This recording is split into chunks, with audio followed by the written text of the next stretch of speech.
So here I'm using a single target ability, and that's going to drag minion aggro for 3 seconds, but when I use an AoE ability, it does not attract minion aggro.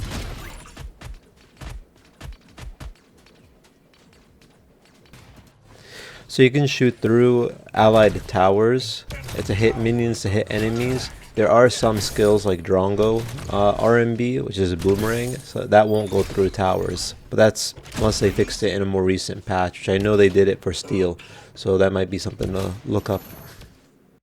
Another quick tip for junglers, you can set up your smite to be an instacast. So when you go down here, so you go into your settings, gameplay, and you scroll down to ability casts.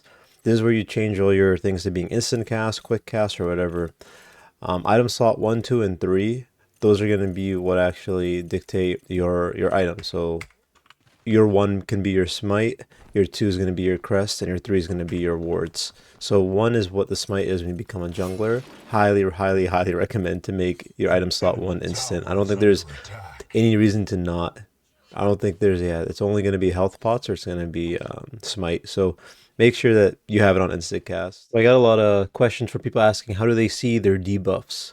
The same way that you level up a skill, for PC it's pressing control.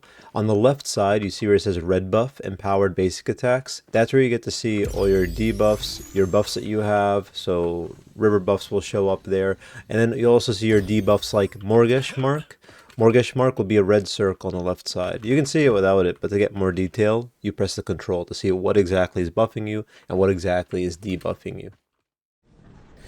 So here's mini prime's abilities, just similar to main prime. Is you're just going to shoot a laser on whoever is closer, and then this little line of this puddle, don't step in it. That's going to be major dot damage by being on top of it. Then it has a knock-up ability when you're very close to it.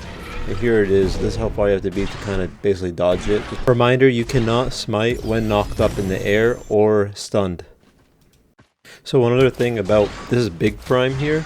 So Big Prime is going to send out these orbs in the sky. The orbs, they're going to target whoever is there. So it kind of splits it up on whoever's in the area. This is kind of what makes Prime almost impossible low level to solo. So here is Primal Fangtooth. Primal Fangtooth is pretty much, it's going to be a battle just like regular Fangtooth. The only thing is that he's going to shoot a flamethrower that does AoE damage. So if you're like the tank, you basically want to get him to focus on you. Of course his attacks are also ranged, so when he uses flamethrower, you want to make sure that you kind of bait it out away. But if you are the tank, so at this point, I know that we are playing against a bot, but to show off, here, so it's about to be 3 minutes where river buff's going to spawn. A lot of times jungler is going to be over at red side, so you always want to position yourself and bias yourself towards the river buff of, in reality, what the opposing jungler is going to be, right? Most likely going to be at red buff, hence why I do tend to put a ward over here, so that way I can see. There's 2 things I can get off of this. If I put a ward here, even as Wraith, I can see that he's taking 2 buff to where I know, depending on his timing, that he might wrap around and try to take this, or prepare for it, getting ready for a steal or to burn my flash when I jump down here, right? So a lot of times I start to bias myself going to the right side river camp because it's going to be far easier for me to actually get it and survive, right?